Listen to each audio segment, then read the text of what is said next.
प्यारे भक्तों, आज हम आपको शनिदेव महाराज का एक ऐसा चमत्कारिक मंत्र सुनाने वाले हैं जो आपके सभी दुख दूर करके आपके जीवन में चमत्कारिक परिवर्तन करने वाला है।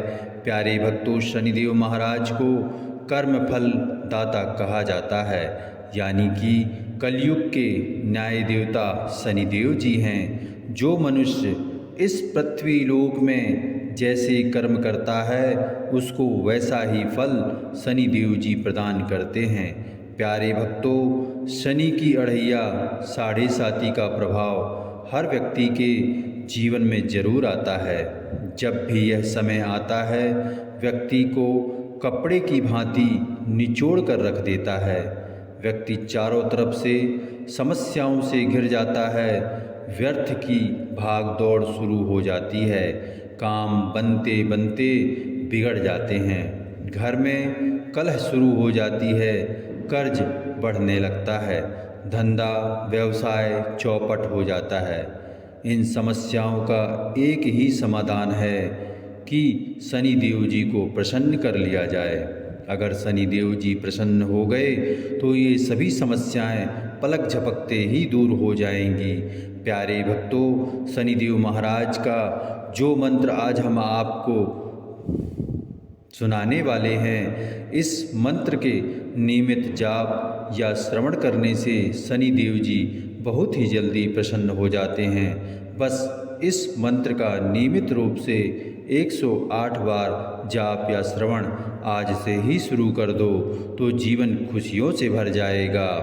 प्रिय भक्तों, आइए शनिदेव महाराज के इस चमत्कारिक मंत्र धन वर्षा मंत्र को कम से कम 108 बार सुन लेते हैं। लेकिन उससे पहले आप सभी भक्तों से एक छोटा सा अनुरोध है कि अगर वीडियो आपको पसंद आए तो लाइक ज़रूर करिएगा। इसी तरह के कल्याणकारी वीडियो आगे देखने के लिए हमारे चैनल राकेश तिवारी लड्डू गोपाल को सब्सक्राइब करके कमेंट बॉक्स में जय शनिदेव ज़रूर लिखें। मित्रों, मंत्र यह है, आइए सुनते हैं। ओम नीलांजन समाभासं रविपुत्रं यमाग्रजं छायामार्तंड संभूतं तं नमामि शनिश्चरम्। ओम नीलांजन समाभासं रविपुत्रं यमाग्रजं छायामार्तंड संभूतं तं नमामि शनिश्चरम्। ओम नीलांजन समाभासं रविपुत्रं यमाग्रजं छायामार्तंड संभूतं तं नमामि शनिश्चरम्।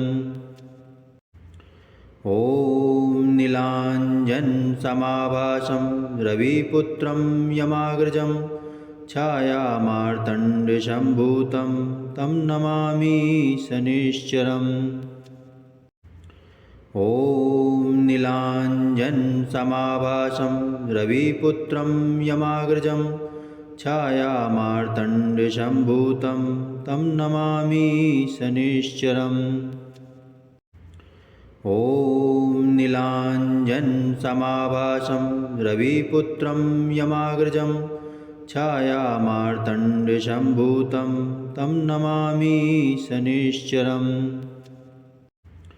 ओम नीलांजन समाभासं रविपुत्रं यमाग्रजं छायामार्तंड संभूतं तं नमामि शनिश्चरम्। ओम नीलांजन समाभासं रविपुत्रं यमाग्रजं छायामार्तंड संभूतं तं नमामि शनिश्चरम्। ओम नीलांजन समाभासं रविपुत्रं यमाग्रजं छायामार्तंड संभूतं तं नमामि शनिश्चरम्। ओम नीलांजन समाभासं रविपुत्रं यमाग्रजं छायामार्तंड संभूतं तं नमामि शनिश्चरम्। ॐ नीलाञ्जनसमाभासं रविपुत्रं यमाग्रजं छायामार्तण्डसम्भूतं तं नमामि शनिश्चरम्। ॐ नीलाञ्जनसमाभासं रविपुत्रं यमाग्रजं छायामार्तण्डसम्भूतं तं नमामि शनिश्चरम्। ॐ नीलाञ्जनसमाभासं रविपुत्रं यमाग्रजं छायामार्तण्डसम्भूतं तं नमामि शनिश्चरम्। ॐ नीलाञ्जनसमाभासं रविपुत्रं यमाग्रजं छायामार्तण्डसम्भूतं तं नमामि शनिश्चरम्। ॐ नीलाञ्जनसमाभासं रविपुत्रं यमाग्रजं छायामार्तण्डसम्भूतं तं नमामि शनिश्चरम्। ॐ नीलाञ्जनसमाभासं रविपुत्रं यमाग्रजं छायामार्तण्डसम्भूतं तं नमामि शनिश्चरम्। ॐ नीलाञ्जनसमाभासं रविपुत्रं यमाग्रजं छायामार्तण्डसम्भूतं तं नमामि शनिश्चरम्।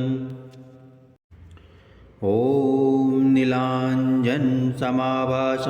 रविपुत्रं यमाग्रजं छायामार्तण्डसम्भूतं तं नमामि शनिश्चरम्।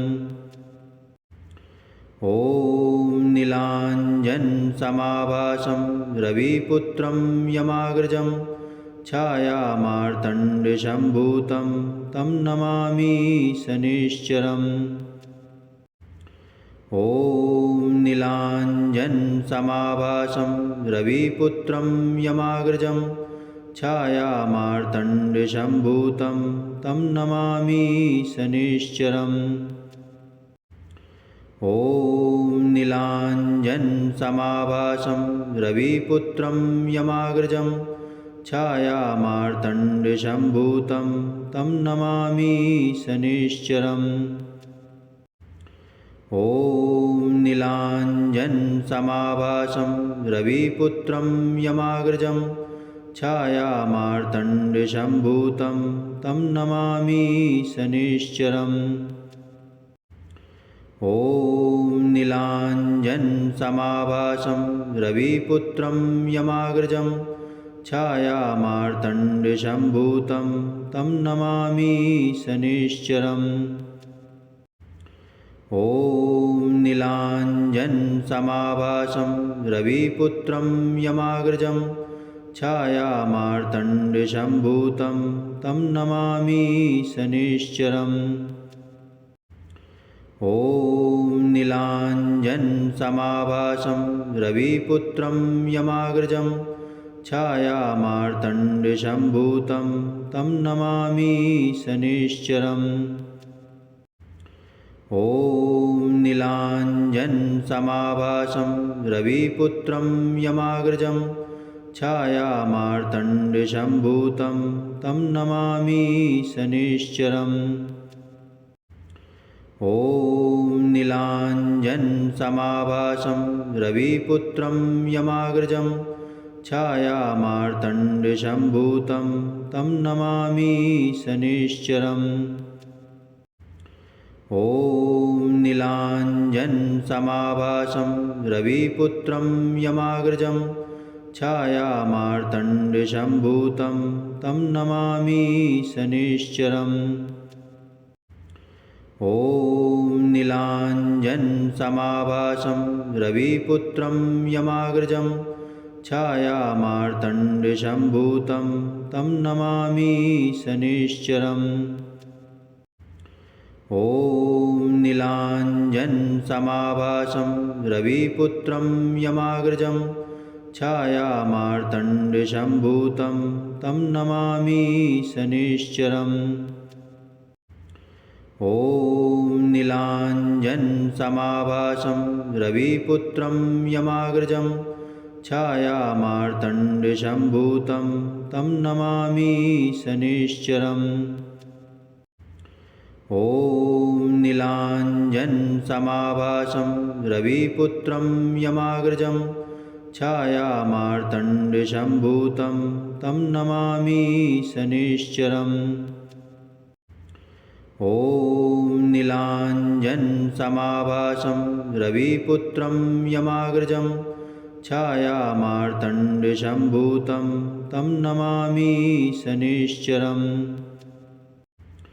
ॐ नीलाञ्जनसमाभासं रविपुत्रं यमाग्रजं छायामार्तण्डसम्भूतं तं नमामि शनिश्चरम्। ॐ नीलाञ्जनसमाभासं रविपुत्रं यमाग्रजं छायामार्तण्डसम्भूतं तं नमामि शनिश्चरम्। ॐ नीलाञ्जनसमाभासं रविपुत्रं यमाग्रजं छायामार्तण्डसम्भूतं तं नमामि शनिश्चरम्। ॐ नीलाञ्जनसमाभासं रविपुत्रं यमाग्रजं छायामार्तण्डसम्भूतं तं नमामि शनिश्चरम्। ॐ नीलाञ्जनसमाभासं रविपुत्रं यमाग्रजं छायामार्तण्डसम्भूतं तं नमामि शनिश्चरम्। ॐ नीलाञ्जनसमाभासं रविपुत्रं यमाग्रजं छायामार्तण्डसम्भूतं तं नमामि शनिश्चरम्। ॐ नीलाञ्जनसमाभासं रविपुत्रं यमाग्रजं छायामार्तण्डसम्भूतं तं नमामि शनिश्चरम्। ॐ नीलाञ्जनसमाभासं रविपुत्रं यमाग्रजं छायामार्तण्डसम्भूतं तं नमामि शनिश्चरम्। ॐ नीलाञ्जनसमाभासं रविपुत्रं यमाग्रजं छायामार्तण्डसम्भूतं तं नमामि शनिश्चरम्। ॐ नीलाञ्जनसमाभासं रविपुत्रं यमाग्रजं छायामार्तण्डसम्भूतं तं नमामि शनिश्चरम्। ॐ नीलाञ्जनसमाभासं रविपुत्रं यमाग्रजं छायामार्तण्डसम्भूतं तं नमामि शनिश्चरम्। ॐ नीलाञ्जनसमाभासं रविपुत्रं यमाग्रजं छायामार्तण्डसम्भूतं तं नमामि शनिश्चरम्। ॐ नीलाञ्जनसमाभासं रविपुत्रं यमाग्रजं छायामार्तण्डसम्भूतं तं नमामि शनिश्चरम्। ॐ नीलाञ्जनसमाभासं रविपुत्रं यमाग्रजं छायामार्तण्डसम्भूतं तं नमामि शनिश्चरम्।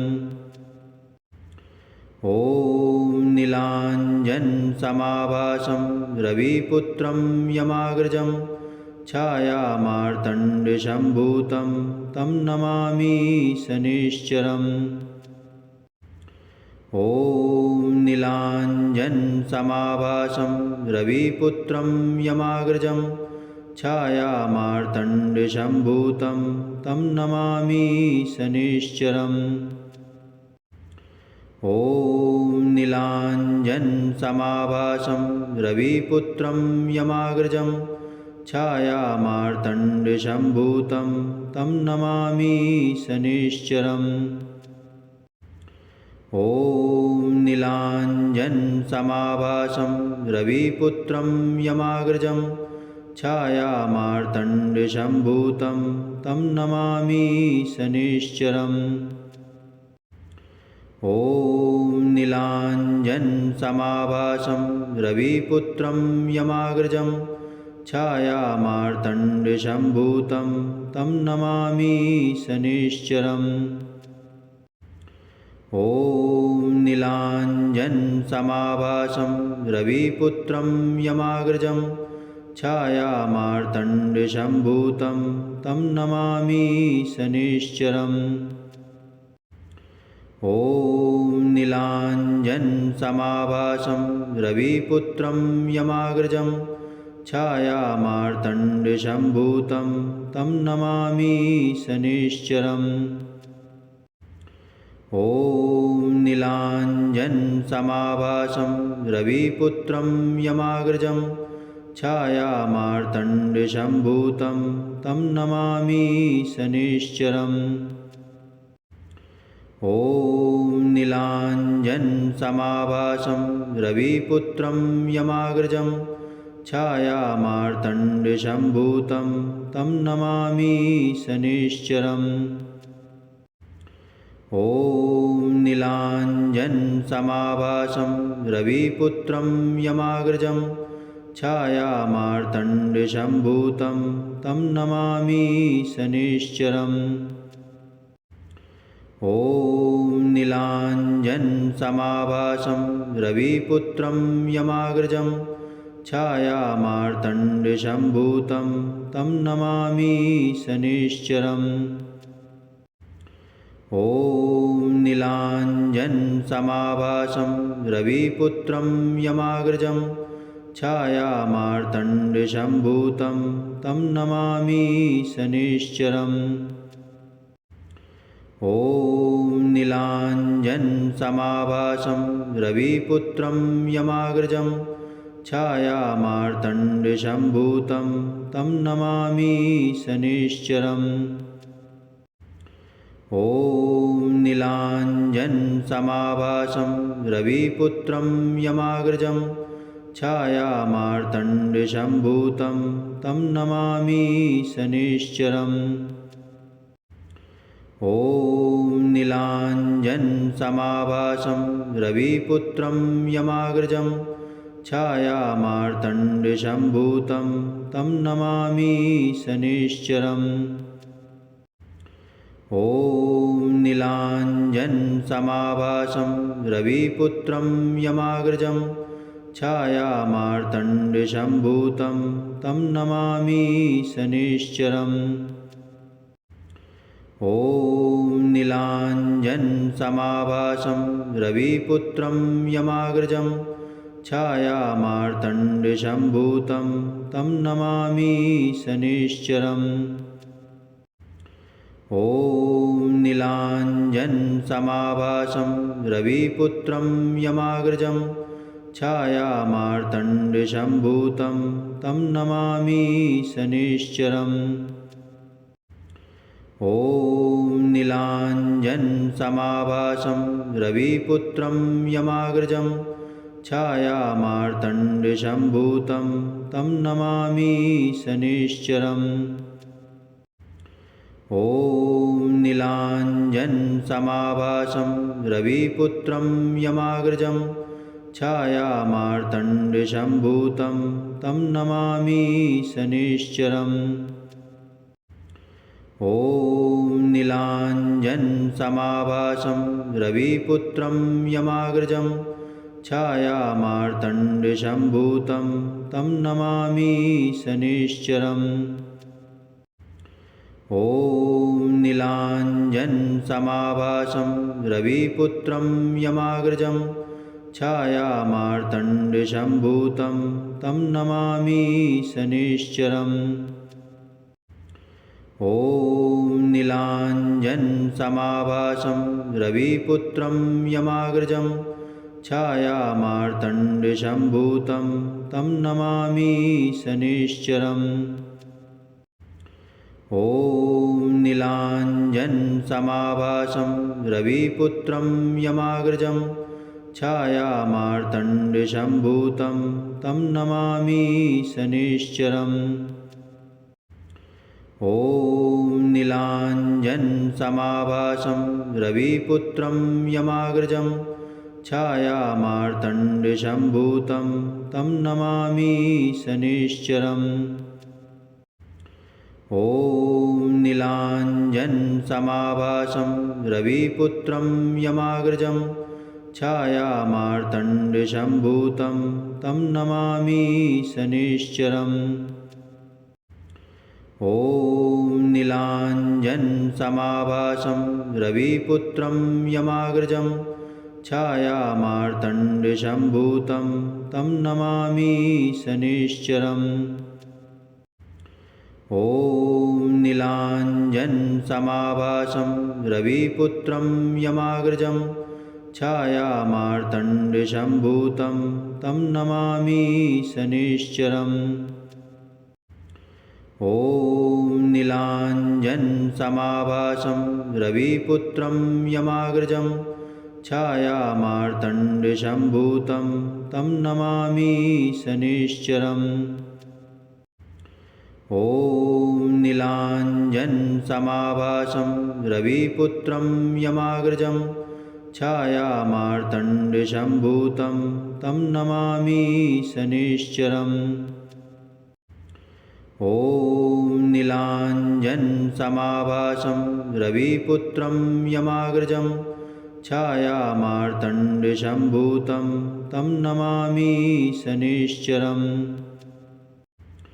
ॐ नीलाञ्जनसमाभासं रविपुत्रं यमाग्रजं छायामार्तण्डसम्भूतं तं नमामि शनिश्चरम्। ॐ नीलाञ्जनसमाभासं रविपुत्रं यमाग्रजं छायामार्तण्डसम्भूतं तं नमामि शनिश्चरम्। ॐ नीलाञ्जनसमाभासं रविपुत्रं यमाग्रजं छायामार्तण्डसम्भूतं तं नमामि शनिश्चरम्। ॐ नीलाञ्जनसमाभासं रविपुत्रं यमाग्रजं छायामार्तण्डसम्भूतं तं नमामि शनिश्चरम्।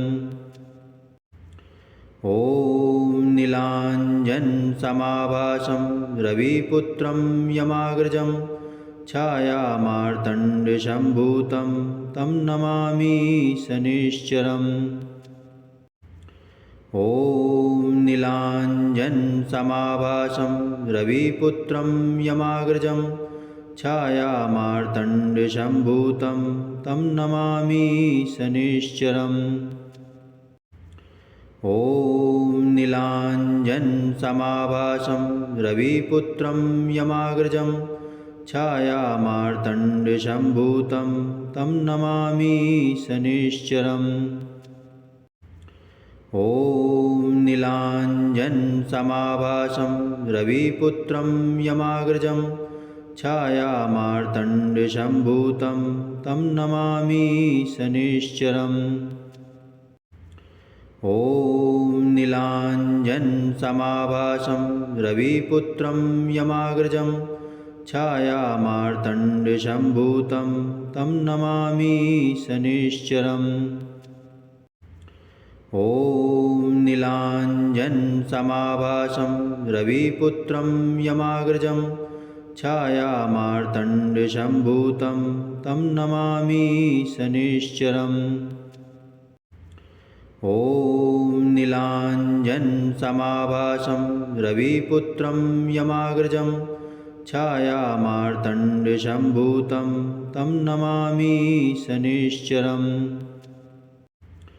ॐ नीलाञ्जनसमाभासं रविपुत्रं यमाग्रजं छायामार्तण्डसम्भूतं तं नमामि शनिश्चरम्।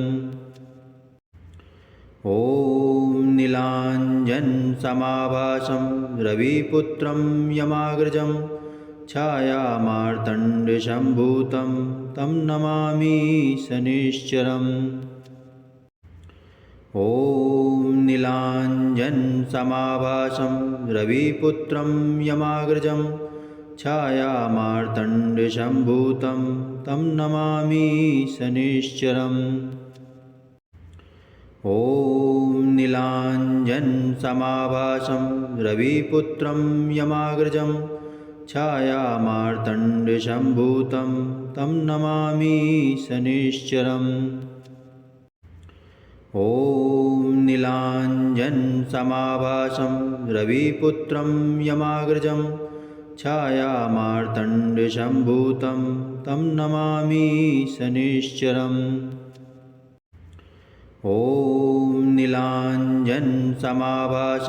रविपुत्रं यमाग्रजं छायामार्तण्डसम्भूतं तं नमामि शनिश्चरम्। ॐ नीलाञ्जनसमाभासं रविपुत्रं यमाग्रजं छायामार्तण्डसम्भूतं तं नमामि शनिश्चरम्। ॐ नीलाञ्जनसमाभासं रविपुत्रं यमाग्रजं छायामार्तण्डसम्भूतं तं नमामि शनिश्चरम्। ॐ नीलाञ्जनसमाभासं रविपुत्रं यमाग्रजं छायामार्तण्डसम्भूतं तं नमामि शनिश्चरम्। ॐ नीलाञ्जनसमाभासं रविपुत्रं यमाग्रजं छायामार्तण्डसम्भूतं तं नमामि शनिश्चरम्। ॐ नीलाञ्जनसमाभासं रविपुत्रं यमाग्रजं छायामार्तण्डसम्भूतं तं नमामि शनिश्चरम्। ॐ नीलाञ्जनसमाभासं रविपुत्रं यमाग्रजं छायामार्तण्डसम्भूतं तं नमामि शनिश्चरम्। ॐ नीलाञ्जनसमाभासं रविपुत्रं यमाग्रजं छायामार्तण्डसम्भूतं तं नमामि शनिश्चरम्। ॐ नीलाञ्जनसमाभासं रविपुत्रं यमाग्रजं छायामार्तण्डसम्भूतं तं नमामि शनिश्चरम्। ॐ नीलाञ्जनसमाभासं रविपुत्रं यमाग्रजं छायामार्तण्डसम्भूतं तं नमामि शनिश्चरम्। ॐ नीलाञ्जनसमाभासं रविपुत्रं यमाग्रजं छायामार्तण्डसम्भूतं तं नमामि शनिश्चरम्। ॐ नीलाञ्जनसमाभासं रविपुत्रं यमाग्रजं छायामार्तण्डसम्भूतं तं नमामि शनिश्चरम्। ॐ नीलाञ्जनसमाभासं रविपुत्रं यमाग्रजं छायामार्तण्डसम्भूतं तं नमामि शनिश्चरम्। ॐ नीलाञ्जनसमाभासं रविपुत्रं यमाग्रजं छायामार्तण्डसम्भूतं तं नमामि शनिश्चरम्।